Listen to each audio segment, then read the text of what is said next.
Pemirsa, Presiden Prabowo Subianto menghadiri peringatan Hari Buruh 2025 di lapangan Monas, Jakarta. Prabowo menjadi presiden kedua yang hadir dalam peringatan Hari Buruh sejak tahun 1965. Tiba di lapangan Monas sekitar pukul 10 pagi, Presiden Prabowo disambut riuh ribuan buruh yang hadir. Prabowo pun menyalami para buruh yang sudah menunggu kedatangannya sejak pagi. Sejumlah pejabat negara juga turut hadir seperti Menteri Sekretaris Negara Prasetyo Hadi, Menteri Sekretaris Kabinet Teddy Indrawijaya, Menteri Tenaga Kerja Yasirli, Ketua MPR dan DPR RI Ahmad Muzani, dan Puan Maharani. Dalam kesempatan ini, Presiden Prabowo menyatakan akan membentuk Dewan Kesejahteraan Buruh Nasional dan Satuan Tugas PHK. Prabowo! Saya ingin memberi hadiah kepada kaum buruh pada hari ini. Saya akan membentuk segera Dewan Kesejahteraan Buruh Nasional yang akan terdiri dari semua tokoh-tokoh pimpinan buruh seluruh Indonesia. Dan mereka tugasnya adalah mempelajari keadaan buruh dan memberi nasihat kepada Presiden mana undang-undang yang nggak beres, yang nggak melindungi buruh, mana regulasi yang nggak benar. Mereka memberi masukan ke saya dan segera akan kita perbaiki, saudara-saudara sekalian.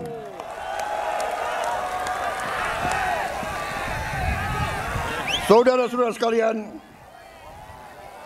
kita juga atas saran dari pimpinan buruh, atas saran dari Pak Said Iqbal dan Pak Jumbur, kita akan segera membentuk Satuan Tugas PHK.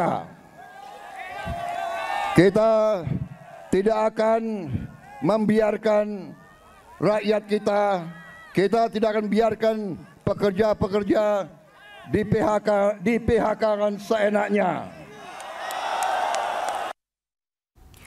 6 tuntutan disuarakan oleh ribuan buruh dalam momentum peringatan Hari Buruh 2025. Mereka menuntut penghapusan outsourcing hingga pengesahan RUU perampasan aset koruptor.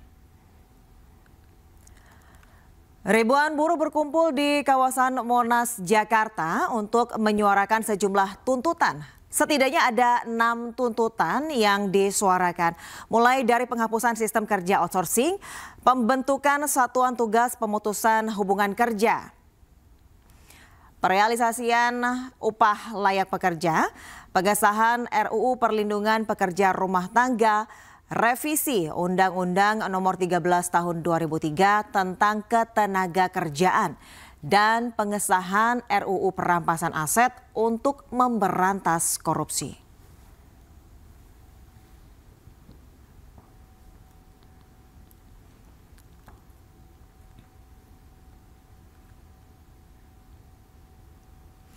Peringatan Hari Buruh 2025 diwarnai dengan sejumlah tantangan. Gelombang PHK melanda beberapa sektor industri.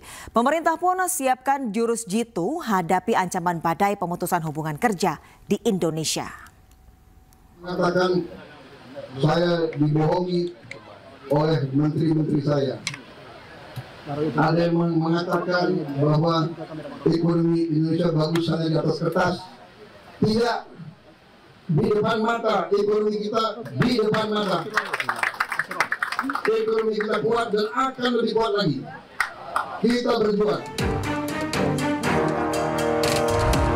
Peringatan Hari Buruh 2025 berjalan di tengah maraknya pemutusan hubungan kerja. Gelombang pemutusan hubungan kerja atau PHK melanda beberapa sektor industri dan meninggalkan ribuan pekerja dalam ketidakpastian. Jumlah warga Indonesia yang terkena PHK pun terus meningkat di awal tahun 2025. Pada bulan Januari 2025, tercatat 3.325 orang terkena PHK. Jumlah ini masih di bawah pada bulan Januari 2024, yaitu 3.332 orang, namun masih lebih tinggi dibandingkan pada bulan Januari 2023, yakni sebesar 2.867 orang. Tingkat PHK meningkat drastis di bulan Februari 2025, di mana 18.160 orang harus kehilangan pekerjaannya. Jumlah ini jauh lebih tinggi dibanding pada bulan Februari 2024 yang hanya 7.100 orang. Sementara tahun 2023 ada 3.892 orang terkena PHK, jauh di bawah tahun ini. Pemerintah bukannya tak punya solusi. Sejumlah jurus jitu telah disiapkan hadapi ancaman gelombang pemutusan hubungan kerja. Menteri Ketenagakerjaan Yasir Lim menyebut meski ada PHK, namun industri di Indonesia tetap tumbuh. Jadi data kami PHK itu ada, gitu ya.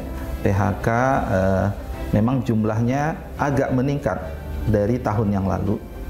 Tapi yang ingin saya sampaikan juga industri itu juga tumbuh.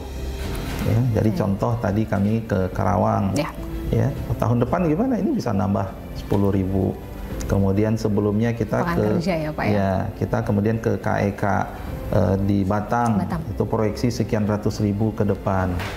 Kemudian saat kemarin ada kasus Ritex, ya dinas provinsi mengatakan kami sudah siap dengan belasan ribu juga, ya lowongan pekerjaan kalau ya ada yang mau.